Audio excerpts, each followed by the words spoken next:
Operation rising লায়নের জবাব দিতে Israeli ভূখণ্ড লক্ষ্য করে মিসাইল হামলা অব্যাহত রেখেছে ইরান। তেল আবিবের অভিযানের 24 ঘন্টা না পেরোতেই প্রায় 200 ব্যালিস্টিক মিসাইল ছুড়ে জবাব দিয়েছে তেহরান। এখন পর্যন্ত প্রাণ গেছে 4 জনের, আহত শতাধিক।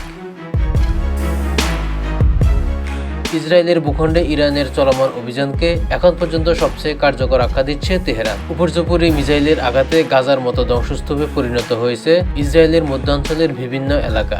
প্রায় 2000 কিলোমিটার পথ পাড়ি দিয়ে তেল আবিব সহ ইসরায়েলের বিভিন্ন অঞ্চলে আঘাত হানে এসব মিসাইল।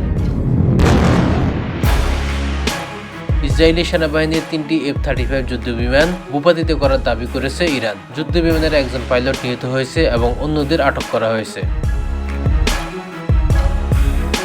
জবাবে ইরানেও হামলা অব্যাহত রেখেছে ইসরায়েল। নাতানজের পর এবার ফোর্দো পারমাণবিক প্রকল্পে চলে হামলা। এর আগে হামলা চালানো হয় মেহরাবাদ আন্তর্জাতিক বিমানবন্দরে। এ পর্যন্ত প্রাণ গেছে শীর্ষ IRGC কর্মকর্তা ও পরমাণু বিজ্ঞানী সহ 78 জনের। ইসরায়েলের প্রধানমন্ত্রী বেনিয়ামিন নেতানিয়াহু ইরানের প্রতিটি স্থাপনায় হামলা চালানোর হুঁশিয়ারি দিয়েছেন। তিনি বলেন, ইরানের আয়াতুল্লাহ শাসন ব্যবস্থার প্রতিটি স্থাপনা ও প্রতিটি লক্ষ্যবস্তুতে হামলা চালাবে ইসরায়েল। যুক্তরাষ্ট্র ও ইরানের মধ্যে পরবর্তী পারমাণবিক আলোচনা বাতিল হয়েছে বলে জানিয়েছেন ওমানের পররাষ্ট্রমন্ত্রী বদর আল বুসাইদি। রোববার ওমানের মাস্কেটে এই বৈঠক হওয়ার কথা ছিল।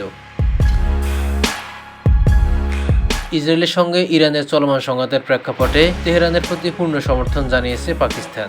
দেশটি ইসরায়েলের বিরুদ্ধে ঐক্যবদ্ধ হতে মুসলিম দেশগুলির প্রতি আহ্বান জানিয়েছে।